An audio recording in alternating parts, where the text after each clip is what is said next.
Okay, on location. Most of your sound will be recorded on location, and working on location can prove very difficult in terms of being able to control the sound. So being able to control the sound that's around you, but also being somewhere where you can record a crisp, clean sound. So a sound that's free of echoes, free of background noise, where it's easy to hear the dialogue, where it's easy to set up the camera in terms of positioning the microphone and the placement of the microphone. So again, what happens if you're out on the street or you're in a concert hall or even a lecture theatre? How do you record sound in these areas? There's a continuity of sound.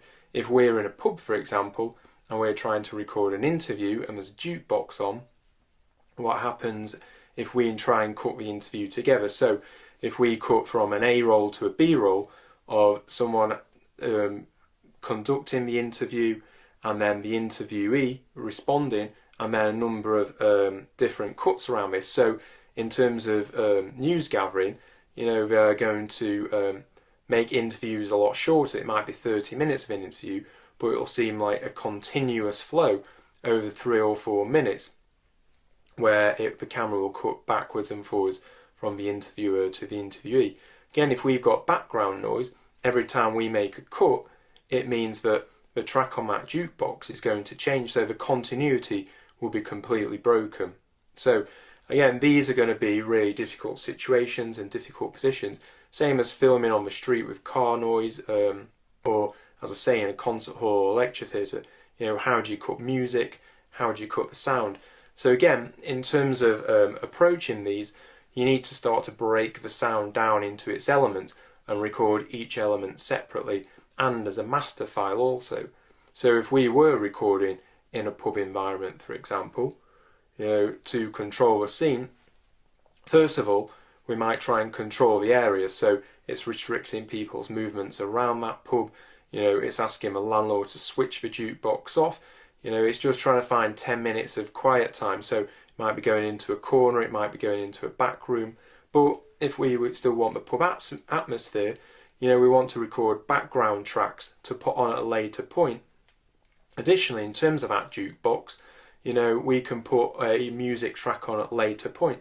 So the whole clip will seem continuous, and it won't seem as though there's any jump cuts being made or there's any time cut out of the interviewer and the interviewee. So in terms of giving a name to all these different areas, we can think about these such as ambient noise, or a buzz track, or room noise, or a wild track. The sync sound, and there's non-sync sound. In terms of thinking about this, if we go back to the top and think maybe about sync sound. So sync sound is the sound we record synchronously on location. So if an actor speaks, we record that voice. It's not something that's dubbed over later in the studio. So again, most of the sound that you'll be recording is sync sound. Again, think about your location and maybe think if you can get away with dubbing the sound on later in a studio. If you dub the sound on later in a studio or in the edit, it's going to be a lot easier than recording it on location. But you need to make that choice early on. Think, will you be able to get a clean soundtrack? Will it work to overdub that sound? Again, discuss this with your editor and see if this is a possibility. Okay then, so in terms of breaking the soundtrack down, if we had an imaginary situation in a pool room in the back of a pub where a fight breaks out, okay, if we were to be the sound operator, first of all, the sound operator or sound recorders, first of all, we think what would go on in that scene. So this is a pre-planning stage. So we think about, if there's a pool hall and a fight broke out, so there'd be the background noise of the bar or the pub, the pool balls and people playing pool, possibly a jukebox, as I said from the previous pub, there'd be the chinking of glasses. If there was any noise from outside, it might be the faint sound of cars, and then there's a fight scene as well. So think of all the noise which would be included in a fight. And often, in terms of the noises we expect to hear, they're not always the same as in real life. So we need to make it filmic. You know, in terms of these soundtracks, keeping them as filmic as possible at all times. So if we were to break that sound down, as a sound recordist, I'd expect to record a number of different scenes. So first one will be the sync sound.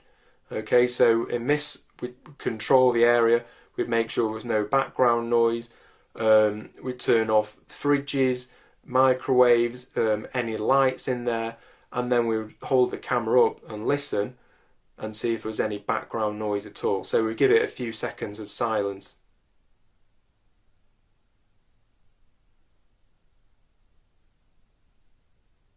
So on this soundtrack now, I'm not sure if this mic picked up, but can hear some cars outside, a few raindrops outside, a hum in the background.